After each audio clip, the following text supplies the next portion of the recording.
everyone. It is Coach T coming to you live here for another phenomenal Monday night with your girl here at SheSpeaksTV. Yes, I am super excited to bring to you another power-packed interview tonight. And this evening, I am in great company. I have the pleasure of introducing to the SheSpeaks family and, of course, giving love all around the world through all 14 Caribbean nations. Shout out to CLTV, thank you True Blue PR, and all of our phenomenal sponsors to include Seventh Wonder and our entire family here at Caribbean Life TV. So listen, tonight, you get introduced. Yes, I know you've been seeing, you've been wondering, what in the hell is she talking about? Well, great. I'm here to talk to you tonight with Mr. Asa Leveaux. Leveaux. Let me get it together, honey. Leveaux. He is America's #1 EntreQueerNeur. Let me say that again. You heard it correctly. America's #1 EntreQueerNeur coach. How are you doing tonight, sir? Well. How are you? 10 feet tall and bulletproof. How about yourself? Same. I am so excited to have you tonight. My goodness, you come all the way from? Oklahoma. Oh my God, Oklahoma. Just for you. Just for me. Yes. He came all the way from Oklahoma. Yes, Lord, take me back. Tulsa, Oklahoma City. Yes. Okay, gotcha. So tell me, this title, when I heard the title, when I heard the energy, at first it was like, fuck balance, and I was like, huh? Then it was EntreQueerNeur. I was like, okay, well, bring it on. So talk to me about that. Where did you get the EntreQueerNeur title from? Okay, so the EntreQueerNeur title, but before I even do that, I must do this. For all of you all that are watching from the Caribbean, from all over everywhere, thank you. Being from Oklahoma, you do not step into a room physically or virtually without speaking. Yes. Or you get hit in the mouth from your mama. Facts. So I desire to make sure that I say hello to you. Thank you so much for joining in. So EntreQueerNeur came as a result of coaching entrepreneurs from 2009 going forward. Okay. However, I wasn't out yet. Okay. So no one knew at that time that I can make men and women make the same sound when I touch them.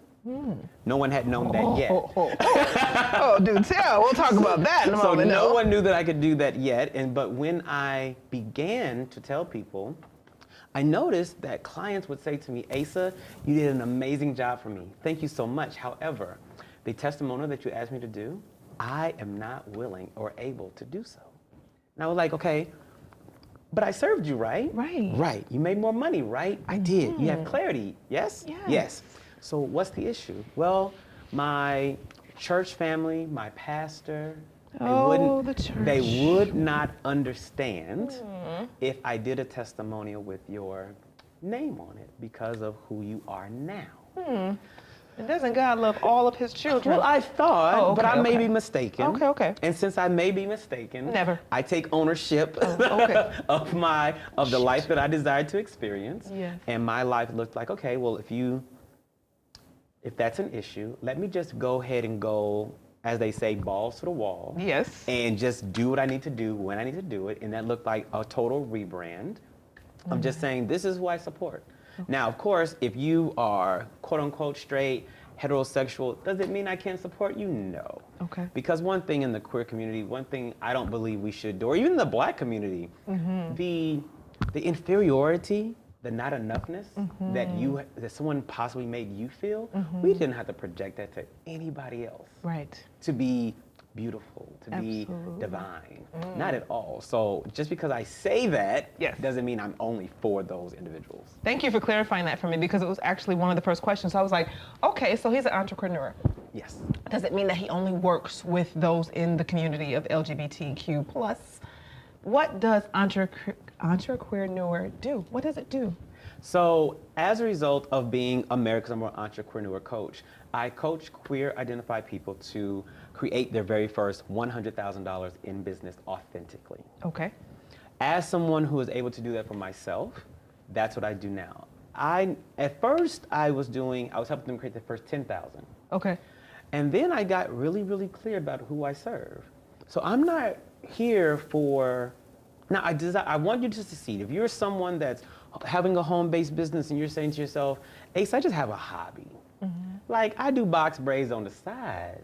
I sell t-shirts out my trunk, but I'm really not doing to like be in business. I just want to be able to have Cash App money ready for my drinks. That they're now taxing, by the way. Yes. They're not taxing. Yeah, they're taxing that Cash App money, but go ahead. So yes, so some people may want that. And I was getting many of those individuals, and where those individuals desire to be served, yes, you desire to be served. But who I'm here for are those QEOs, those CEOs. Okay, QEOs. I love this. That's what I'm here for. So somebody who's ready to let them understand that business is more than just selling the book at your car, selling the t-shirt out your trunk, doing box braids out your mama garage. Great place to start. Yes. There is no problem. We all started somewhere, and I have a starting story for sure. However, if you're ready to know about business systems, having a type of revenue that's predictable and recurring, that's what I'm interested in. Oh, you in for them residual coins. Residual coins. Okay, so it's the residual coins. So we should know what you're probably going to be making by Q4 next year. Okay. Yes. Okay, I love this. So let's talk about that because, again, I would love to hear, and I want people to encourage, when you say start in your garage, I just want to stay there for 1 second because some of the greatest minds in our world, Bill Gates, right? Disney started in a garage. Amazon. Jeff Bezos did. Bezos, yes, he did. all in the garage, honey. I'm looking for a garage right now.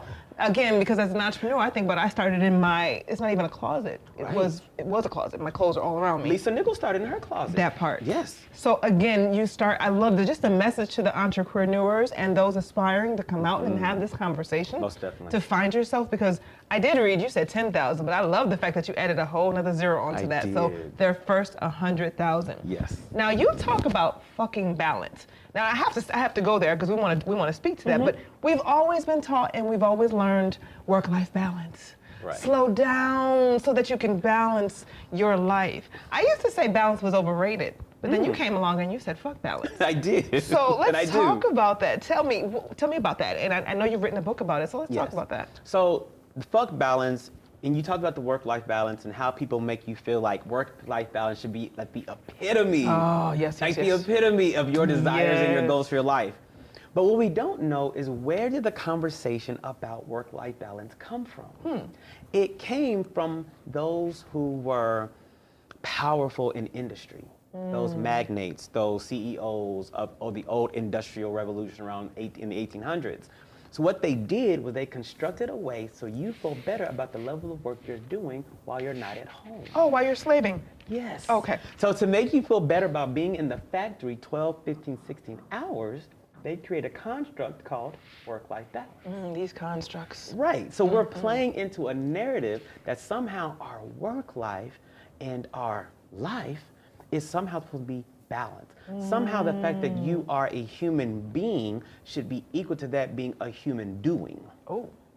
No. No. I am not available for that possibility at all. Well, you know, it's so amazing because I had this conversation with previous guests about all these constructs that have been created in the world, these things, these norms, these things that we're supposed to do. You mean to tell me, I read an article the other day that said that the average American who makes minimum wage, and those who are making $9 an hour, let's just go $9 to $15 an hour, would have to work 140 hours in 1 week in order to live. Now, say that to the father who would love to be an entrepreneur. Right. In the LGBT community, where you need a village, you have to find a village to help raise and support your tribe. Right. But you've now taken and thrown all the chips in the air and said, go for it. Yes. Now, let's talk about that. I'm assuming that that's what the title Fuck Balance means. Yes, so fuck balance. So as someone who is a dad, I have a little boy. He's not so little anymore. He's 15 now. Oh, he's a big little. He's still daddy's baby. He's still daddy's baby. So he's my S-O-N and my S-U-N. His name is Adonis. So when I am operating in that present moment of being a dad, I don't have the ability, nor do I allow the ability to care for clients while it's daddy time. Like, it's dad time right now. Like, he needs to be taken to practice. Yes. He needs to be on one of our trips. So we've gone on a cruise to the Caribbean. I've taken him to Paris. Ooh la la. So all the things. So in those times, guess what? The person that I match with on Tinder doesn't get supported. Yes. My clients don't get supported. My friends that I'm, throwing them back with, they don't get supported. And that doesn't look like balance to a lot of people. Right. And vice versa. So I'm spending time with my person I'm swiped right on Tinder with, my son isn't being supported. But one thing that allows balance to be reframed is being able to be clear on your desires and creating boundaries with communication.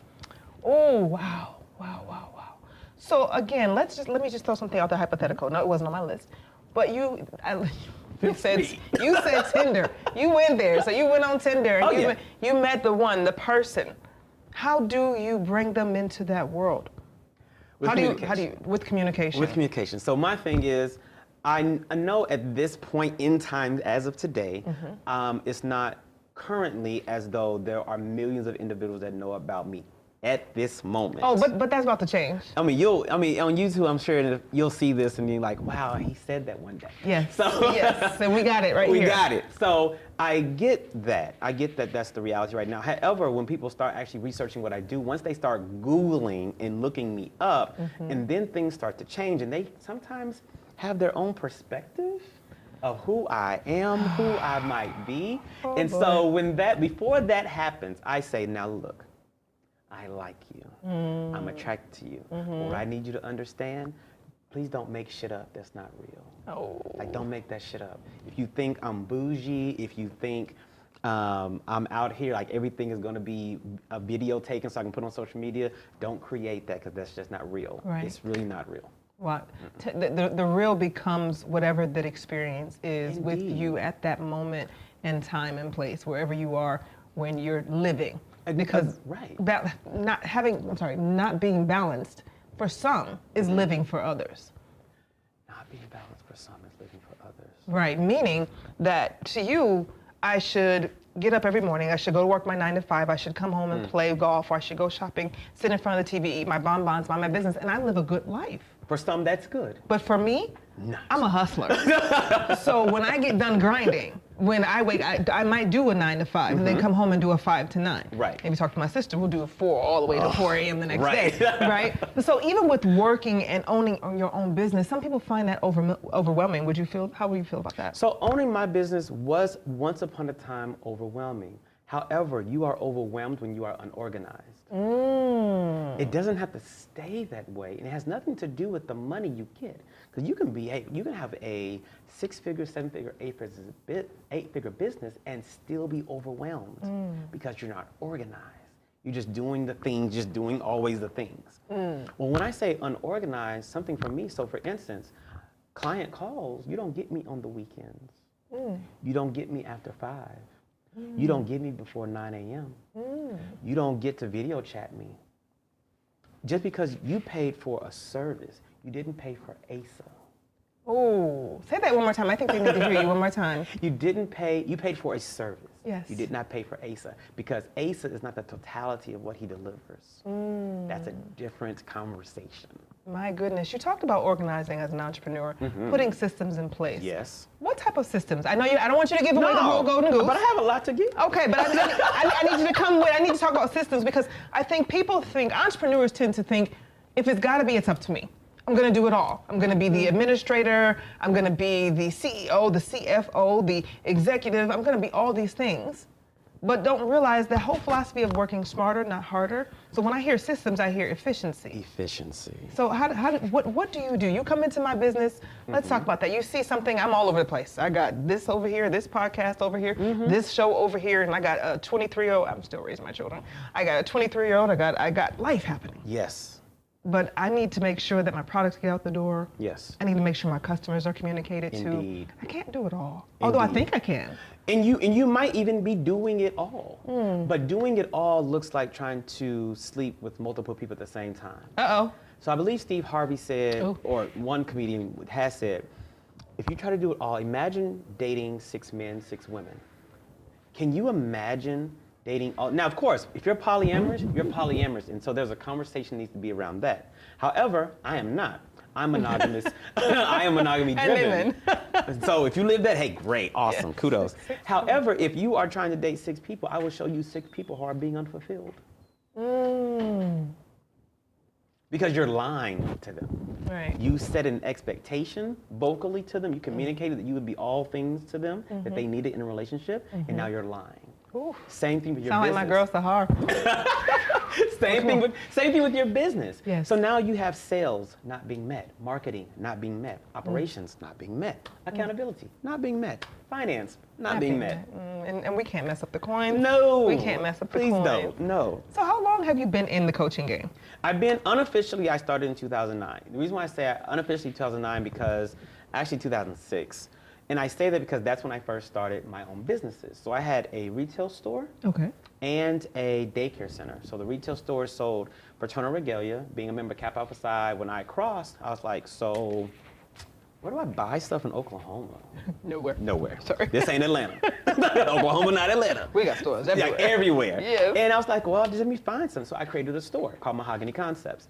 At the same time, I opened a daycare center. Daycare center is run in my family. Daycare home center. So at Harvard Daycare Center, we were licensed for 175 children.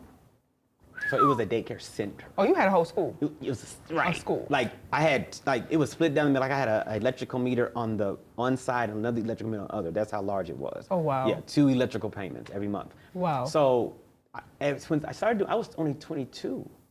Oh, okay, so you've been bossing for a minute. All right. Yeah, I'm 38 now. Okay. So being at 22, and my son was just being born, people asked me, Asa, how are you doing that? I was like, just go to the Secretary of State's office, file the LLC, get the EIN, go over here, get the DUNS number. I'm just like just do the things. To some people, the things are not as simple as they sound. Well, I was thinking I was making it simple, because that would be the same thing, how you make pancakes. Well, just go get the Angel Mama mix, or the flour and the stuff, and put the syrup on it at the end. Like, I didn't think it was that big of a deal. But supposedly it is. So in 2013, after I had been disgruntled about business, like I was done. Yes. Like I'm out.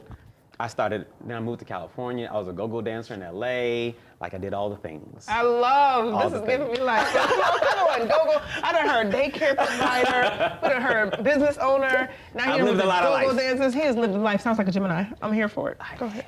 I am a Gemini. Are you a Gemini? June 2nd. June 1st. What? Oh, okay. I didn't get that little detail. No wonder all this energy is making sense. Yes, June 1 here, honey. Bring it on, Gemini. Yes, June Geminis are yes, thing. we are amazing. We are a thing. We can do all things. All the things. So I came back to Oklahoma, and I connected with a friend of mine. She was like, you gotta go to this conference. And my thing is, I do drop names because people need to know where success leaves clues. And I would love to know, I would love to tell people where my clues came from. Yes. There's a black woman by the name of Lisa Nichols. She was in the book and the movie and the book, The Secret. So any of you are like personal development, alignment, she's manifestation, you know about Lisa Nichols. Yes. Went to her then conference and learned that people will pay you not just for what you do, but for what you know. Oh, yes. And I was like, wait, what? Knowledge is powerful. Like I don't have to like work myself into a tizzy. I can just talk to people, and based on all the skill sets that I've learned from doing the things, they'll just pay me to get the information. Absolutely. And they were like, yeah, and this is how you do it. I was like, okay, is this really gonna work? So about 3 months after the conference, I finally landed my first client. It was actually a collective of black men looking to do some really great things. I was able to assist them with that. And then it just propelled from there. So yeah, officially, I've been doing it since 2012. And it's not been a long road. It's been an evolved one. I love. That is still evolving. And I will say, it's been worth it.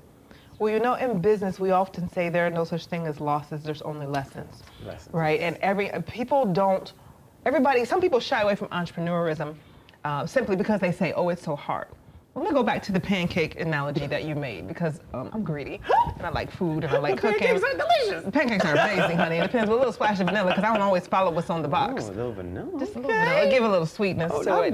Something. But you talked about, you made that pancake reference and I love it because I think it's important.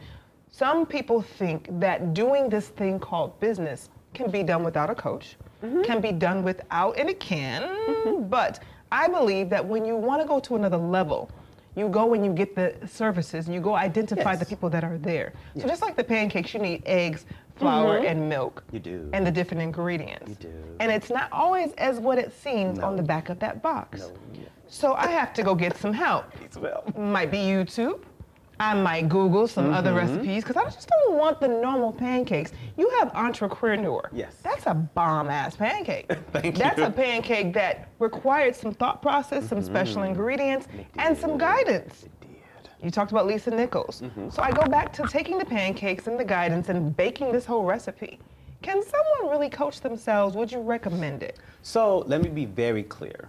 When I had the daycare center, when I had the store, I had no coach. Okay. It took me a very long time to get things going. I didn't understand different aspects of my business looking back. So even though I had a fully fledged store in a shopping mall, not a kiosk. Okay. In a shopping mall. We wanted to clarify it was not a kiosk. It was not. No, it wasn't rolling away. No, but at the same time, looking back, all of my items were underpriced because I knew nothing about profit margins. All I knew was if the black figurine that said Kappa Alpha Psi on it cost me $10 to get from the manufacturer, from the wholesaler, from their product catalog, I would just double it. Well, it cost me $10, I would sell it for $20. That's all I knew. I should have came to your store because on Howard, on the University of Howard's campus, to get a Delta Sigma Theta jacket is a good $150. And I was selling jackets for $65. Oh, I should have came to you. Line jackets with the crest and the letters. Did you customize it? They were already came. They came I mean, with did you just for put that. names on? You didn't put I line had the names on the ability back? to. Okay. I had the embroidery ability to. I could outsource that because I knew I didn't know how to do that. But still, I mean, just a regular line jacket without any customization was still only $65. That's ignorant. That's okay. Because when you know better, you do better. When you know better, you do better. And that's the beauty of having a coach. Right. So, I call it, coaching is called the acceleration. Okay. So if you want to excel your success. I like that. Because my thing is, yes, the pancake will, if you don't know what you're doing, a pancake can make, some people can make, and take an hour to make a pancake. Well, some people's pancakes I will never eat. Will never eat. But when you get coached into like, and some of us have been coached making pancakes, our mamas, our grandmas, somebody that we were living with at a certain time, they knew how to cook, and you realize your hour time has now been accelerated to 15 minutes. Yes. Okay, so you can do that with everything in life. It doesn't have to take so long. You can do it. I have faith in you. However, space. It's gonna take a long situation. So again, I'm with you. I believe, and I've learned this throughout my journey. Every level of success that I've had has required me to tap in to someone who knew more than me. Yeah. And so if I could give any advice to the entrepreneur out there, I'm gonna ask you to do the same. Please stop thinking you can do it alone. You need systems. You need things that will make you more efficient. We're living in such a fast-paced time. People don't recognize how fast technology is moving them by. And it's kind of like we're transitioning from people writing letters to emails or going from payphones to cell phones. Yes. And you know, I remember that big boxy phone that we used to carry around. But there's some people who are still stuck on this. Yes. This. Rotary. Yes. Yeah. You knew exactly what I was talking about. There's some people who are still stuck in a rotary state of mind. Yes. So if there was one thing that you could tell the entrepreneur who is sitting at home right now, wondering how to make it to the next level, saying they can't afford to get another coach, or what would you say? You can't afford not to. Oh. So my thing is this. You read my mind. You can't afford not to. Right. So some of us desire to make $10,000, and that's all we want. Some of us desire to be six-figure owners. I get that. Some of us desire to be the baddest bitch at brunch. Literally, the baddest bitch at brunch. But be broke. Oh, I'm sorry. That's not the baddest bitch at brunch. Right, but she tries. Because the baddest bitch at brunch, that's somebody who comes in, stunner glasses on, bag in hand, nails done, feet done, Chanel head to toe, or Louis, or whatever brand name you desire. And Fontaine. Thank you. There you go. Whatever you desire, and being able, then you sit with at your table with your crew, everybody equally as bad, equally as sexy, and you like, no, I got all of them. Not just first round, but second, third, and fourth round on me. Mimosas for the table. Y'all, matter of fact, just bring the little thing of eggs and the omelets and all the things. She sounds familiar. Yeah, bring that to the table. We got this. That sounds like me. So that's like the baddest bitch at brunch. How do you get to that level? Yes. The way you get to that level is having somebody to support you in getting there. So again, if you desire that level, I'm likely the person for you. So make sure that, yes, you're the baddest bitch at brunch on Sunday, but making sure your business is taken care of Monday through Friday. Absolutely. So therefore, your email marketing sequence is complete. Your sales revenue goals is very clear, and there's actually things being done without you needing to do them in the moment. Right. That's what I'm good at. So I was thinking fuck balance, right? I was just thinking that. It just Yes. keeps popping in my head. Tell me, what made you write the book? Let's talk about this book. So fuck balance. So I'm an entrepreneur during this time still. I've written 3 to 4 books prior to this book. Mm-hmm. So I'm being interviewed by a young woman out of Texas. She's interviewing me for an article at her school. Okay. And I'm not sure how she got a hold of me, but we were on the phone talking, interviewed, and then she came to this one question. She said, now, Asa, you have a son, you have a nonprofit, you have a business. Mm-hmm. You have all these different things. You're a speaker, da, da, da. She's naming other things. And she says, how do you balance it all? And it was I didn't think about it. It was the response, you know how sometimes you have that guttural response that just came like, where the hell did that come from? And I just said, girl, fuck balance. And she said, excuse me? I'm like, I said what I said. I'm like, I don't know how you took that, but it was no disrespect to you. However, really though, like fuck balance. She's like, well, what do you mean? I said, and I told her the exact same thing I told you. I said, when I'm with my person that I really think is cute, I can't think about my son during that time. Mm-hmm. When I want to talk to my clients, I can't talk about Tinder right now. So that doesn't like balance. That looks like rhythm. There's a rhythm to life. Yes, Anita Baker's song always comes to my mind when I think about rhythm. Come on now. So yes, it's Gemini, I tell you. Right, it's the rhythm. I can do all things. You really can have all the things you desire and do all the things, just not in the same moment. Right. It's not in the same moment. Things are happening though. But I will say this, with the right support team, the moments get real close. They get really, really close.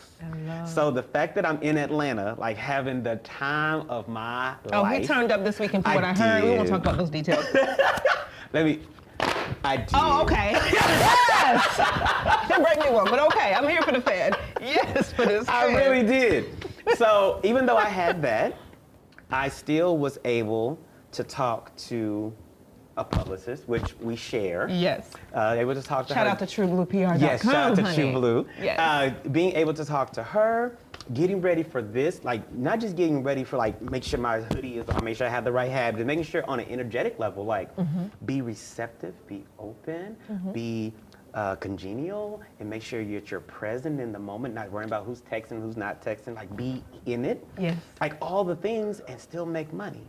Like how do I still get a check for over $20,000 in this one weekend? Okay, so how did you still get a check for over $20,000 this one weekend? You want to share? Because I have systems in place and I have people to support. Wow. So that email sequence is not just a thing. Those websites aren't just to be Googleable. Yeah. Money can take place at all times. Right. If you have the systems and the support team in place. Wow.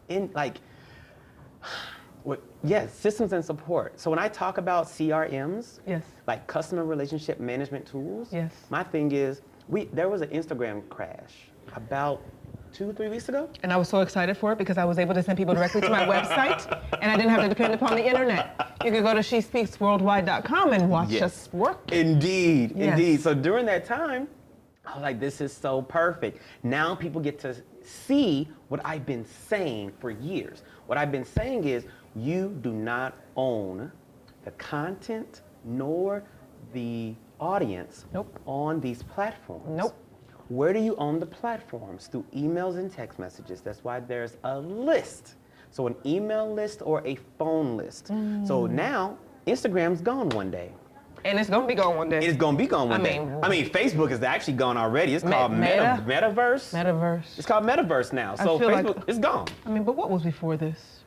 What was the platforms before this? Black Planet. I was on Black Planet. I mean, remember having to key the codes in to make the music? Yes, I do. So people came to your page. Ooh, my song was everything. And depending on the right day, you can get that Get It Wet Special Volume 3. Had a little link on it. I love it. Yeah. Little glitter images on the screen. And don't be in my top 5. Oh. You could get it twice. I love it. So, that CRMs, just making sure that you own your audience. You own your content. Because when I want to offer something, I don't want to make an offer on Facebook. I will. Let me be very clear, I will. Yes. However, when you have somebody's email or their number, these people already know, like, and trust you. Right. So you're not having to spend so much time getting the marketing conversation going. Right. So when you're doing Facebook ads, Instagram ads, you're reaching a cold audience. These are people who don't even know you. They, I mean, they're going to, but when you're on an email list, if you nurture it the right way, Correct. these people will fuck with you for a really long time. Absolutely. And so it's so much easier to sell to them. So much easier. Okay. Like I made 2 G's just coming down here on the, like just driving down here. I was like, yo, I got this thing. So what do you offer product? First of all, you heard him, he just said he made 2 G's on the, so you drove from Oklahoma? I did, because I was in support of something else. I was like, I need to maximize my Atlanta experience. Love. So I knew I was coming for you. Okay. So then I was like, there's something else I can do. Then I found like, oh, there's something else I can do. Wow. So I did that. I was like, yeah, I want 2 G's. Okay. So I just got the 2 G's. Okay, so I don't know how he made that 2 G's. Well, coaching. Coaching. So I'm a did you, coach. oh, you coached on the phone? Did you get on the phone? No, we have there's a time frame. Ah, I was okay. like, okay, I can coach So you you're during this time. scheduling people Yeah. during that time? Yeah. I mean, think about this. He talked about maximizing his schedule, so he took a drive from Oklahoma City, y'all. You came through Texas?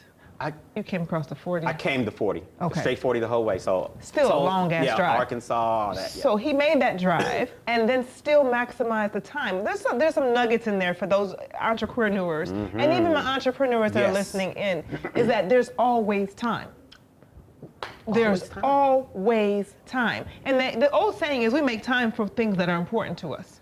So here's the thing. Talk about sacrifice, because what have you had to sacrifice on this journey? I view sacrifice different now. Oh, talk about that. So sacrifice for me, the way when someone says, Asa, I don't think I'm ready for all the things I have to sacrifice. My response to you is, who told you that you had to give up to get? Who told you that you had to give up to get? That sounds like another social construct that was formed. Yes, so like seriously, who told you that? Who made you feel that you couldn't have a day that's beautiful and be taken care of? Ooh. Who told you that? Society said. Society said that we had to sacrifice. You'll hear it. It's like, oh my God, the mom guilt, right? I'm a coach as well. So I coach in the direct sales space. And I can't tell you how many. Need it. So, and I love it. And my girls know, like you can see some of them, like some of them around here. But my girls know they've been told that you were supposed to go to school, get a good education, marry well, serve your husband, raise 3.5 kids, and that was life. And don't forget to have dinner, breakfast, lunch, and dinner on the table. Yep. Have a housekeeper, a chef, someone to come in and organize your life, especially if you're trying to build. But it's the social constructs, and we can talk about them again, that people have been brainwashed, you've been taught, you've been force-fed that this is how life goes. And it's not the way. And that you have one or the other. So I talk to so many moms who want to be entrepreneurs, right? Queer or not, who want to be entrepreneurs, but they're so wrapped up and stuck in their head because they believe that I can't have this because my children will be neglected. I can't have this because my husband will be neglected. Well, where there's a will, there's a way. And where there's a way, there's communication. Yes, and you talked about boundaries. Boundaries. So my thing is, can we talk about that for a minute? Yes. Talk about some of the boundaries you've had to put in place, because I think people fear boundaries as a way of, they look at them as a way of saying no. But it is saying no. It is saying no. But saying no with love. Oh, okay. Let's talk about that. Well, not right now, sweetie.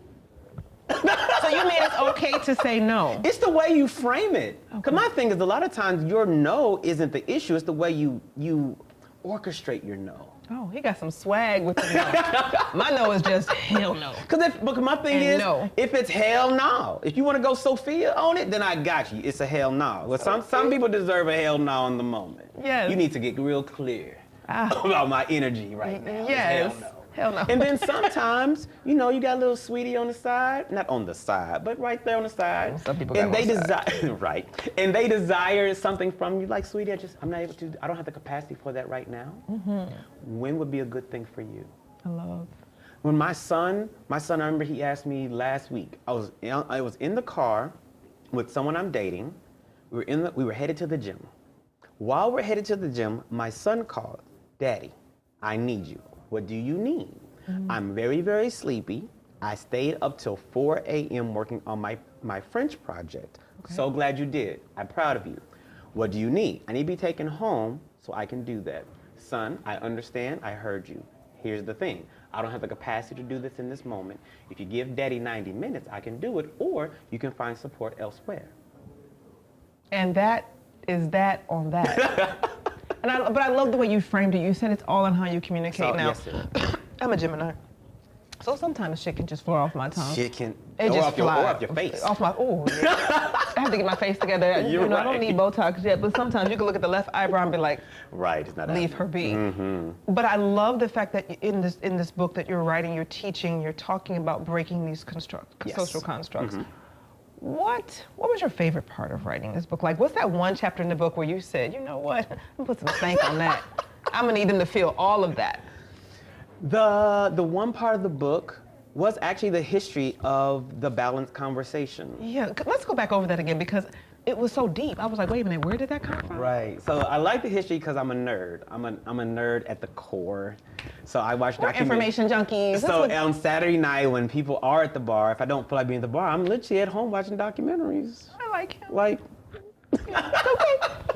so the history of the work-life balance conversation, came from those giants of industry that wanted you to feel good about while you were truly sacrificing Yes. all of your time at home to having all this time with them. Because prior to the Industrial Revolution, your life was centered around what you gave to the world. Yes. So you being a producer of hats, you lived and worked at your hat shop. Your kids were there with you, running around. Like, it was nothing. You read old books about places like Madam C.J. Walker. Her daughter was with her. Yes. She was selling with her. Yes. All these different people that we've heard about, people operate in their stores. And so the Industrial Revolution ended that for a lot of people, and not just the Industrial Revolution, but the industrial mindset. That's what also that played a part. And so now we're working ourselves forever to forever, desiring this carrot at the end of the stick, and we just feel like we're dying trying to get there. But I will tell you this, being able to fuck balance literally for me has looked like sacrificing myself to 60 to 84 hours a week. Okay. And making very limited to now being able to work less than 20 hours a week.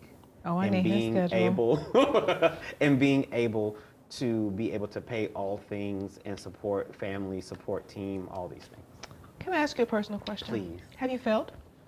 Over and over and over and over and over and over. And over. Oh, and over And over. and over. And when you failed, Yep. like today, let's just be transparent. I'm not going to cry for the people, but from the time that I opened my eyes this morning and I could not open my phone because my phone was frozen, and then life started happening from all different directions, Yeah. I felt like I was failing. Yeah. And I think people have this misconception that entrepreneurs, because we took this bold leap of faith, EntreQueerNeur, you went out there to help the LGBT community and those that need to be freed. And then shit happens. Rejection comes, customers don't want to support your business, friends, family, life gets in the way. How do you overcome, how did you overcome the failure? Because for me, I was looking for my weed and I was looking for a shot of Jack Daniels. Which are wonderful too. Oh, they're wonderful. But let's just keep it 100. People think that because when you get to entrepreneur status and you get to 6 figures and you get to 7 figures, that somehow, some way you done figured it out and you ain't failed. So it's not as though you are no longer privy to failure. It's the ability to get back up happens much sooner. Okay. Much, much sooner. Because can you imagine for yourself having that same day 10 years ago? My daughter was 13, my son was 11. Yeah, no, because, no. And the reason being, because as a mother, one of the constructs that I've been raised to believe is, come hella high water, you're gonna figure it out. You're not allowed to say, I can't. No. We were not allowed to say, I can't. Facts. That's not possible. Right. Because those were curse words. Curse. What do you mean you Literally. can't? Literally curse words. Yeah, like you might have felt that backhand coming with the mighty rage of thunder. Yes. But quitting and giving up, those were never options. Never Matter of fact, I think I feared the switch more than I feared than giving up. Yes. So what advice would you give to an entrepreneur who's out there saying, you know what, and let's just be political with it. Sometimes, like that pastor who told you what you could not do. Mm-hmm. How do you overcome when people, I got a lot of pastor friends. How do you overcome when the naysayer comes and tells you what you cannot do, what you will not do, and then how do you overcome that level of adversity? Now you feel like you're not being as successful as you want. Mm-hmm. You don't have the systems in place. Life is serving you. You think, you know what, it's just easier to go back being like everybody else. How does Asa overcome that? Being able to overcome naysayers, I'm gonna say then and now. Mm-hmm. Excuse me. Being able to overcome naysayers then looked like being able to do my best to push them into the back of my mind, being able to hear it, mm-hmm. do your best to find the assets in it. Mm. Sometimes there really are assets in the criticism. Take the meat, spit out the bones. Eat the meat, spit out the bones. And that's what it was like then. And so I was doing my best. I mean, let me be very honest. In 2009, when I had my store, mm-hmm. I decided to have a step show. Okay. To help with the publicity, the branding of mm-hmm. Mahogany Concepts. So I had the first ever Mahogany Concepts Stump Classic. In Oklahoma? In Oklahoma City. Oh, Lord, I had to see this. And gave $5,000 grand prize. Not $5,000 in prizes. Grand prize. $5,000. Cash boom, coins, cash coins. 5 G's. And so it didn't go well.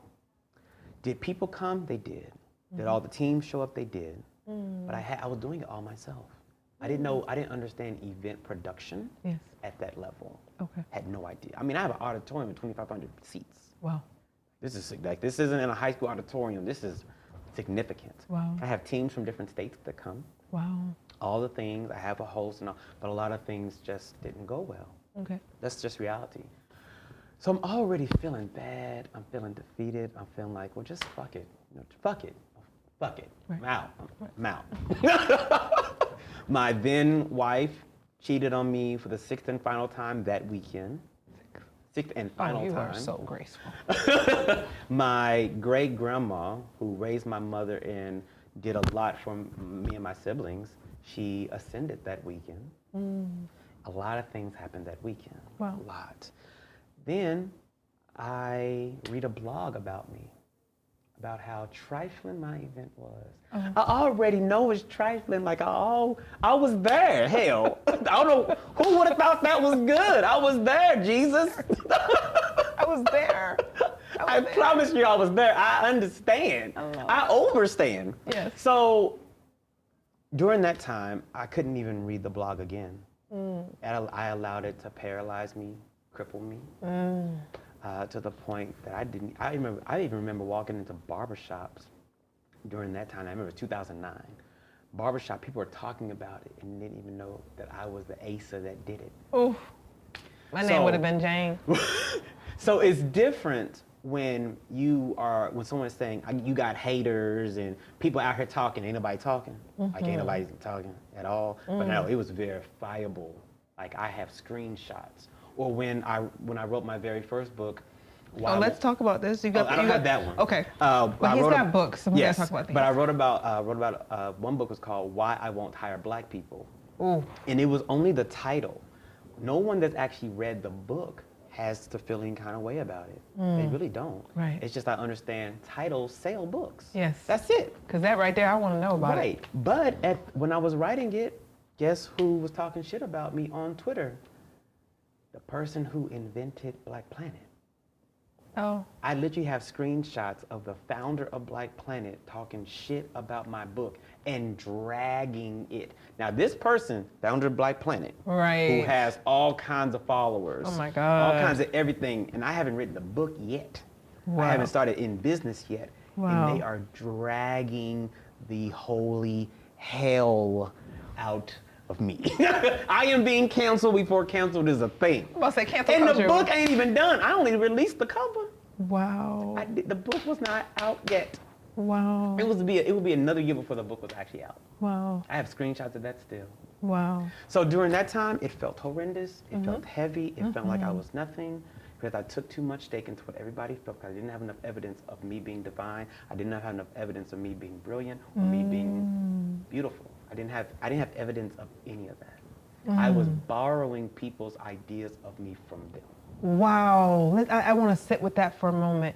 You were borrowing people's ideals of what they thought or who they thought you were. Indeed. That is a message for someone out there today. Please stop reading the press of what your haters are saying. As Beyonce said, don't read the comments. Please don't read the comments. Don't get caught up in the comments. I know they say that the devil is in the weeds, the details, etc. The devil. I always say don't get caught up in the weeds, right? Because it's very easy. A person comes and say, you know what, I think you are this. And my response is, who paid you for that? Because opinions are like assholes. Everybody has one. And last time I checked, I don't have to wipe yours. So I can accept mine.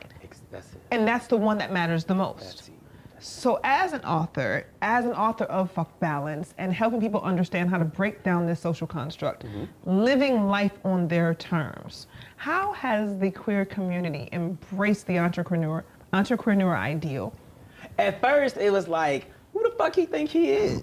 Who is this? Because I'm not RuPaul, I'm not Lil Nas X, I'm not Billy Porter. I know I'm not all the things that they actually know. So and also, though I do have the nails, we love the nails. This is the thing. No, it's the flag. It's the flag for me. The thing about it though is I am not overly feminist. So I'm not giving you yes, hunty, yes. So I'm not giving you that because that's not who I am. Yes. So a part of that was people actually thinking that I was a hetero person, a straight person, desiring to make money off the community. Ah, okay. I can see that. Because I wasn't all of the superficial stereotypical things that we in the community get ridiculed for sometimes, especially in Black world. Yes. So that was the main thing, just getting through that. Yes. Like people coming for me because they didn't know me. Understood. That was the first thing. And because I wasn't out the whole time. I came out after 30, so it took a minute.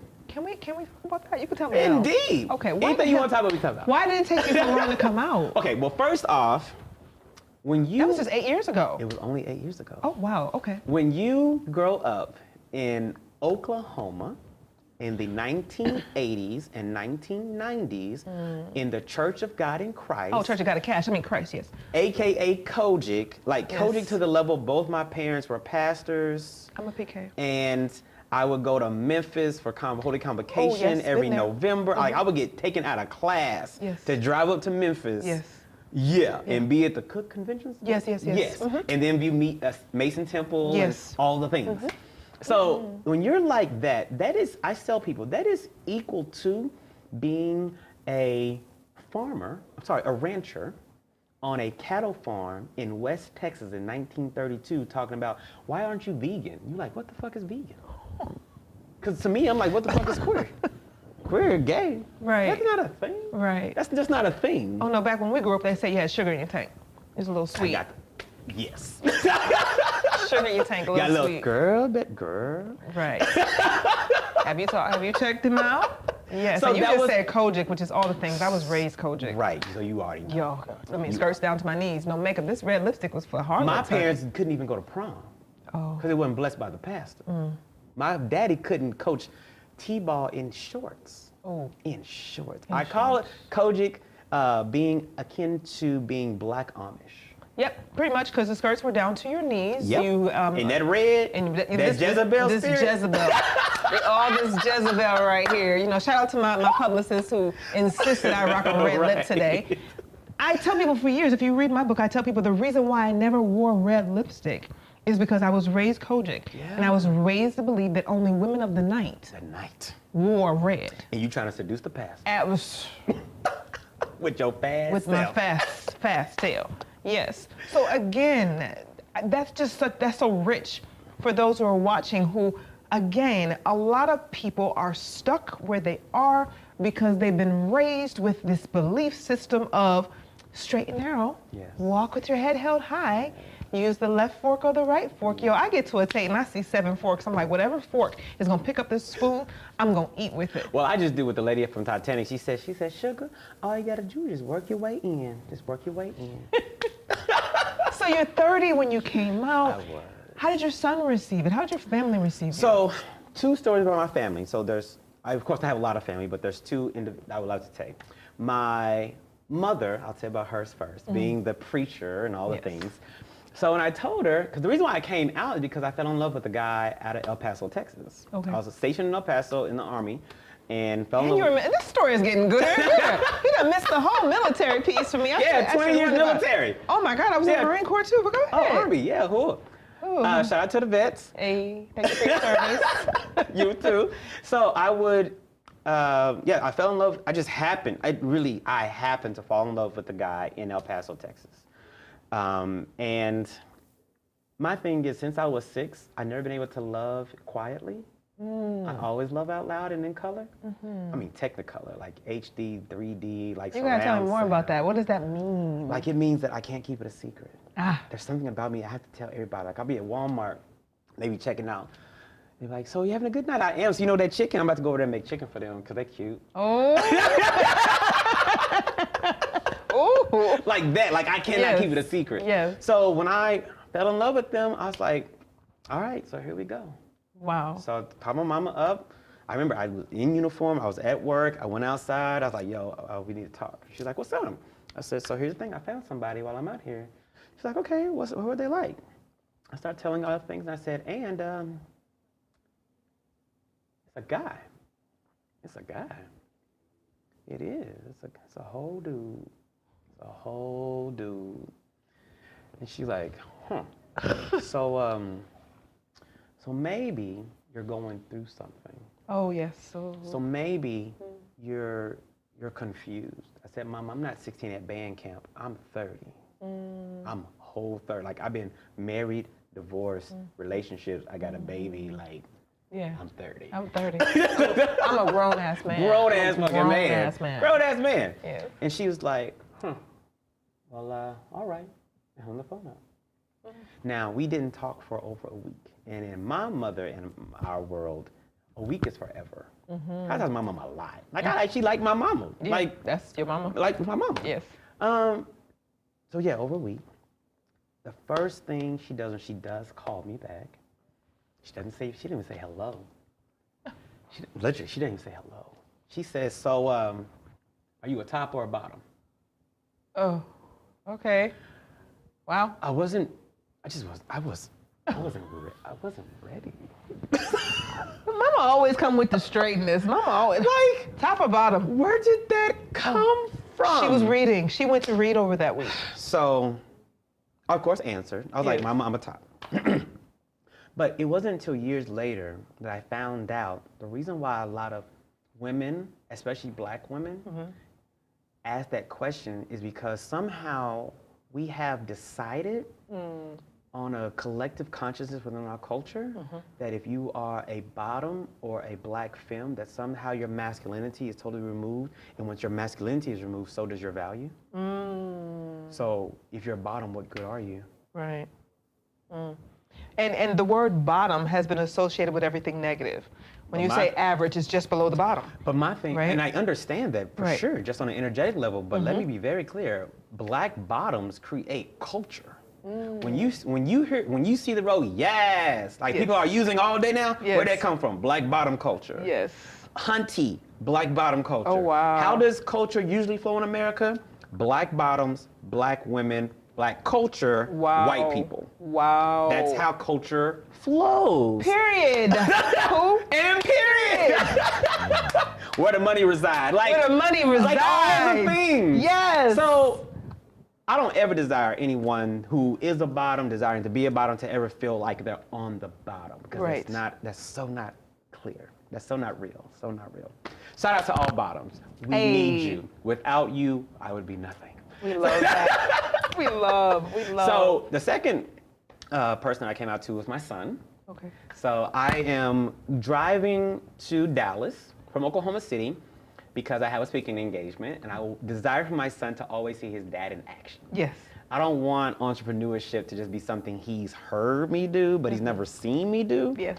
And my thing is, if someone's ever listening to this and saying, well, Asa, I thought you were an entrepreneur, that means you aren't clear. That means you're speaking and trying to do business. So aren't you confused? So let me be very clear. Speaking is a marketing tool. Yes. It's literally a 30-minute to hour-long commercial about who you are, about what you do, who you are, all the things. Yes. So a lot of things that we are known for, both of us, it's just marketing to what we actually do. Absolutely. These books.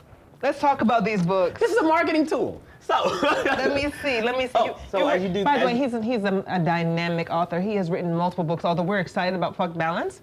Yes. So with my son, we're driving. Yes. We're driving to Dallas. Okay. And on the way to Dallas, I literally say, Donis, you remember when I took him to a Pride Festival when we were 6. Okay. Before I even knew. Oh, wow. And wait a minute, you were going to Pride Festival before you came out? So I was dating a girl, okay, a woman who was in Michigan. Okay. We met in Afghanistan. Oh, wow. Yeah. And her mother is a lesbian. Okay. And so while we're in Michigan, Pride was happening. Okay. So my thing is, while I'm dating this woman and her mother and her girlfriend are going to Pride, let's just make it a family thing. Let's go to Pride. So we went during the day. There was a drag queen performing outside. It was very family friendly. And so while we're sitting on the little thing watching it, I say to Adonis, do you know what that situation is? He's like, no. I said, that's actually a man dressed up in woman's clothes to entertain. Then when we see two girls walking by holding hands, do you know what that is called? That's called being a lesbian, when two girls love each other. And so I had explained to him in detail as a visual exercise the Pride. So in the car, I say, do you remember I told you about LGBTQ? He was like, I think I do. So we go through all the letters. And I said, so I have something to tell you. He said, what? I said, your daddy is a B. He said, a B. I said, right. So what does B stand for? It means you like girls and boys. I said, right. I like girls and boys. So then he sits back and does this. He just looks into the sky for what seems like forever and says, Daddy. I said, yes. I'm straight. I said, that's good. I said, I ever want you to feel that in order to be special, you have to be queer identified. That's not what that means. It means that you can be straight, I can be bi, even though I'm pansexual now. I was going to say thank you for that. Because my next question is going to be after you finish. Go ahead and finish that, because I think that's so powerful. No matter what we are, we all desire to be loved and to receive the love and to feel special and to be special. So you don't have to be one thing in order for your value to increase.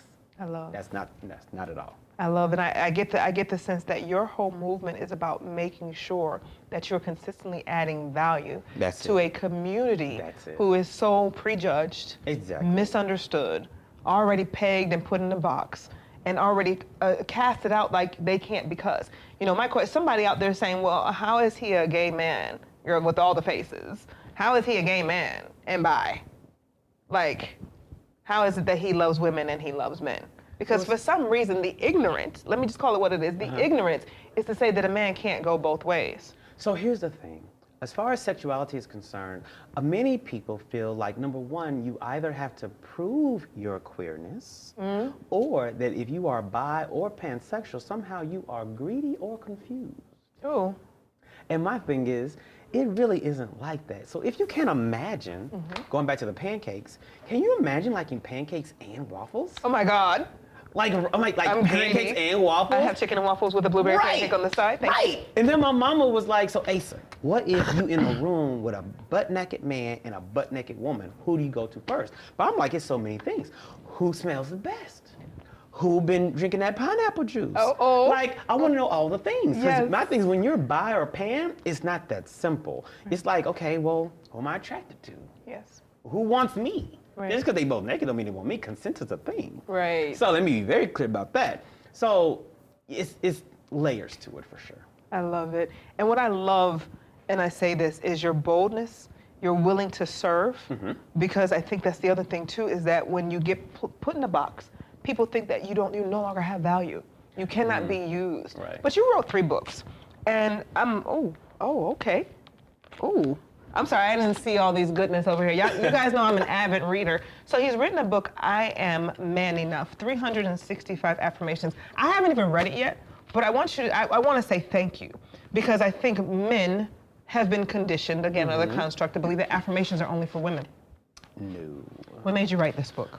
Because I wrote the way I got into coaching was, of course, like I said, through Lisa Nichols, and because of her community, I started becoming very attracted to energetically to a lot of the women business owners. They would help me, I would help. Let me be very clear. If it wasn't for Black women, my business would be nothing. I'll say that again. Shout out to all my Black queens. If it wasn't for Black women, my business would be nothing. From Lisa Nichols to Allison Bird to April Franks Hunt to, I have a list of Black women that have made a complete difference in my business and in my life. So I just started being attracted to them. And so I would see how they were affirmative and they saw the good things about them and other things. So I was like, I wonder if men do this too. No. And so I went on Facebook at that time and I said, hey fellas. And at that time, well, still now, I don't give a Facebook status that people don't respond to. There's no such thing as me having crickets. Right. No thing. Yes. I say, hey guys, I would like to know what's the best part about being a man absent of your comparison to women, i.e. not having a menstrual cycle. Nothing. Whoa. Nothing. No one could tell me what was a positive aspect about being a man. Wow. Though we are, I get it, a lot of times the majority, a lot of times presented as being the more powerful person in a room, which is not accurate. All those things, all those constructs about men in the United States, being a thing. The self-value and the self-worth is a lot of times absent. Absolutely. Like totally void of reality. Well, and let's talk about why that is, because Black men have been conditioned and they've been beat down so bad. They've been placed in pockets. You know, there's to express love as a Black man, we've been trained and conditioned that there's something wrong with that. Indeed. Don't smile. The only way that you can express hard. love is the way to get sex. Yes. And if it's not getting sex, you a bitch. Right. And if you cry, God forbid, and you better not wear, and please don't wear pink. And don't wear pink. I say real men wear pink. And please don't hug your kids. Ooh, yeah, don't hug your kids. Don't hug your boys. Don't hug the boys. Kiss your boys. Don't kiss your boys in public. Lord. Don't tell them you love them. Please don't. Please don't do that. No. Then you be a rascal bate. Oh, bate boy. You've been conditioned. And I think one of the things is women, we spend so much energy as entrepreneurs raising up a woman. Yes. We do. Everything is geared towards I am enough. Oh, yeah. I am woman, I am enough. Hear me roar. Yes. Right? I am rich, I am wealthy, I am healthy, I am rich, I am that bitch, and I'm, that. Yes. We done made songs and videos about it. But the men, they're over there like, I'm just a baby daddy. Right. I mean, the best song that we have is Angie Stone's Brother, which is a dope song, but it's one I need that to play like right away. But it's one It's one song. Yeah. It's one song and not enough. I want to say men, I don't care whether you're straight or gay, you have to, or queer, I'm sorry, straight or queer, you have to get this book because men need love too. Men need to be poured into daily. And a lot of times we don't even understand as men that we have to create the standard for our women or anyone that's desiring to love us. We can create what that looks like for us. I love. Because if your woman is saying, if she's loving you, she's likely loving you the way she loved her daddy or the way she should have loved the man that left. She's not loving you for you. Right. You haven't mentioned what your love language is. You haven't mentioned what you desire. Right. You don't even think you desire to express a love language. You like, as long as you give me the goodie, I'm good. Well, we've equated sex with love, and I love how Sahara said it. So They're two different things. Two different things. And more of our Black men period, from all walks of life, need to be, you are enough. Yes. Like, I know, And you're more than your dick. Because what happens when your dick goes away? In about 30 years, when it's done. When that prostate goes. And then you don't, because Black men don't want to go to the doctor to get the prostate check. No. Now you can't get hard on. Now you realize that thing you've been slinging for 30 years that you known all over the city for, you can't sling no more. Now what happens? Just got But so flustered. seriously, like what happens when the thing you've been known for is no longer available? What do you identify as? And you identify the totality of your being into a member of your body, and that member goes to sleep. But there's so much more to you than that. Yeah, no. Or more than you being able to come fix a tire on the side of the road at the middle of the night. Man, you have given such richness. Like Queer Money Gang. I asked you when I saw this sweatshirt earlier, and make sure you guys get a good shot of this shirt. Queer Money Gang. How, again, you wrote Black and Queer, there's more than sugar in my tank. Well, damn. Wow. Talk about this. So this is my latest book. That's book number 6. Oh, well, dang, he only brought me 3. Yeah, it's book number 6, and it is called Black and Queer, There's More Than Sugar in My Tank. The reason why I created this book, this is my first memoir. Ooh. So every other book that I created was self-help in nature. I cared about everybody else getting to their next without telling my story. So I needed to tell the story of what it means to be Black and queer in America, Black and queer in the world. And I'm glad that I waited because I hadn't lived enough life yet. I needed to live life. But you know that's a lie too, right? There's no such thing as living enough life. It wasn't. I came from a place of inadequacy. Yes, I understand. And inferiority. In comparison, because comparison is the thief of all joy. It really is. And I took all my joy away looking at everybody else. Yes. And so I desired to write this book because I felt finally that my story was worth telling. Yes. So everything from the sex addiction to being borderline addicted on meth, to coming out, to being able to articulate the history of being Black and queer in this country.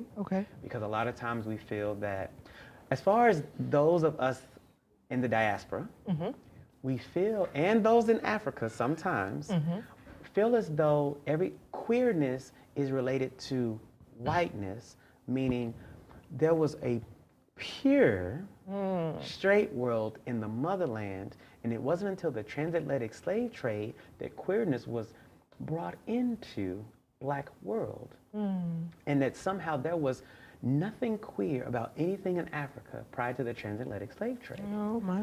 And that the acts of buck breaking, which was a thing, and it should not have been done, and all, of course. However, European nationalism and all those things did not introduce queerness into the Black psyche. There were kingdoms about stories of kings in Africa having partners that they loved and adored and went to war on behalf of. Literally. There are markings in East Africa on the ruins there, and that speaks about how a king had this male lover and how their connection was so deep and so long and was the envy of all those he ruled. Those things exist. And those conversations we as a community refuse to have. We do. We don't want to own it. We want to own the positive things that we think are positive and beneficial about our community. But we don't want to talk about the things that are perceived as ugly or taboo or outside of the normal constructs. And we talk about normal construct, and I think a lot of our normal comes from religion. Yes. However, if you really think, I mean, we could go to. If you really think about what Adam was before Eve came, it sounds pretty drag adjacent to me. You got man and woman living in your body. Sounds kind of non-binary to me.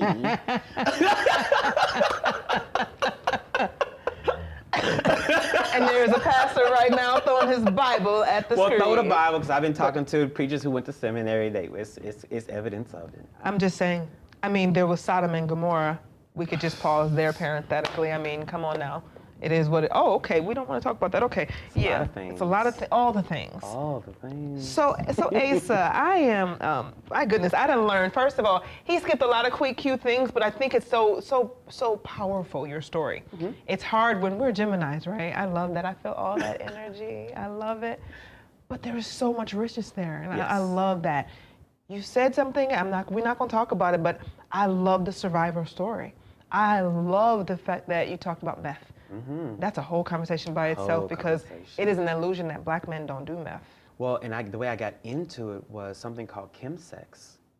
So chemsex is short for chemical sex, meaning when a chemical substance is introduced to you while you're having sexual experience, that chemical is now associated with sex. And so every time you seek out that, you're seeking out that. Oh, wow. And we all know how, some of us know, I won't say that, some of us know how addictive sex can be. especially if you haven't tuned in to your own divine connection to yourself Yes. or to source. So if you have no connection and you enjoy sex and now you're open to this chemical, it's You're in trouble. But you know, I can see what makes you such a rich and valuable coach, because you just don't have, you know, 1 + 1 = 2. Get this CRM, get this social plug, do this reel. What you bring to the EntreQueerNeur is totality. Totality. Because my thing is, yes, we're going to talk about sales and sales revenue and how to get there, but I'm probably going to sit down one time and like, You gotta find out who you are. Well, not just that. So, when's the last time you had an orgasm? Because your sales are suffering. Yeah. So you believe that there's a direct correlation between having an orgasm and sales. I'm gonna need you to split screen this. You can manifest that thing with that thing. So sexual trend, I mean, and I had this conversation with Sahar. I saw it, and I saw the conversation. Because people believe, and let's just talk about it, because there's good sex, and there is sex that will manifest. Transcendental sex. Transcendental sex. Oh, talk to me about that. Come on. We need to talk about this because people don't understand sex is not just putting your dick in somebody's vagina. No. There is a purpose behind it. There are things, and you can build mountains and manifest millions. You can show somebody galaxies and quasars with your person. You said galaxies and quasars. You can. Wow. And there's a Can I see this fan? Oh yeah. And there's a level of intimacy that you can have that you don't have to have penetration to take place to get there. But will you allow yourself to be vulnerable and succumb to them? But that takes an ability to own your shit. Like you have to own every ounce, every iota of who you be in order to allow yourself to bring all of that to them. Okay. I want him to coach me, right? I love that. How can my followers, our audience, your listeners, how can we become a part of the Queer Money Gang, EntreQueerNeur? How do we get involved? So for those individuals who are like, okay, so Asa, I desire for you to coach me. Yes. And you are queer identified or an ally of queerness. And you're like, that don't bother me, I just need the shit. So I just need the $100,000. Right, I just need the $100,000. I had to get there. Right. Go to queermoneygang.com. That's queermoneygang.com. For my veteran siblings out there, that is Quebec uniform. Echo. Romeo, Mike, Oscar, November, Echo, Yankee. He broke that thing all the way down. Y'all hear? He went straight military on y'all. Golf, Alpha, November, Golf.com. QueerMoneyGang.com. And also, the beautiful thing about having a name like Asa Leveaux, I'm the only one that exists. You really are. I'm the only one. Really? So if you just look me up on any platform, I promise I'll come. I promise I'll get there. And I am abundant in responding. I love. First of all, his energy is so stinking dope. I want to say again, thank you so much to True Blue PR. I love you all. They've just been so amazing. This is all about giving you tools and resources. So I don't want you to understand. Here's what I know as an entrepreneur. You can get something from every single person that you come in contact with.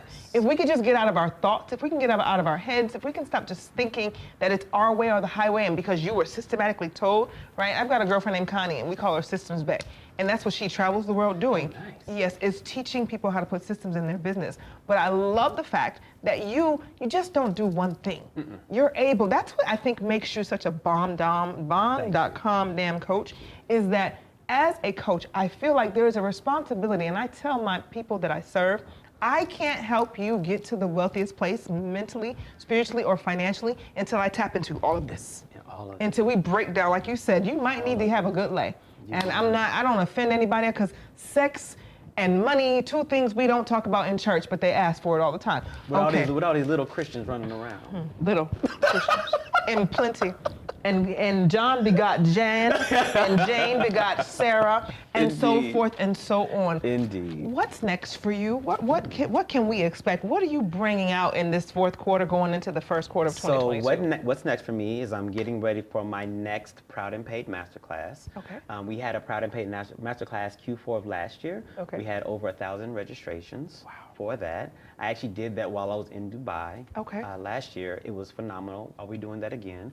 And the reason why I'm doing that again is so that we can offer our Queer Concierge program. Okay. The Queer Concierge program is it's our year-long training program. Okay. So that we can make sure that not only do you get the coaching, but if you need a book done, we got you. If you need a landing page done, we got you. You need a copy for that landing page, we got you. You need a website, we got you. You need a brand board done so your brand is consistent so you can be on brand, we got you. So all those things in one package to support you for a year. Wow.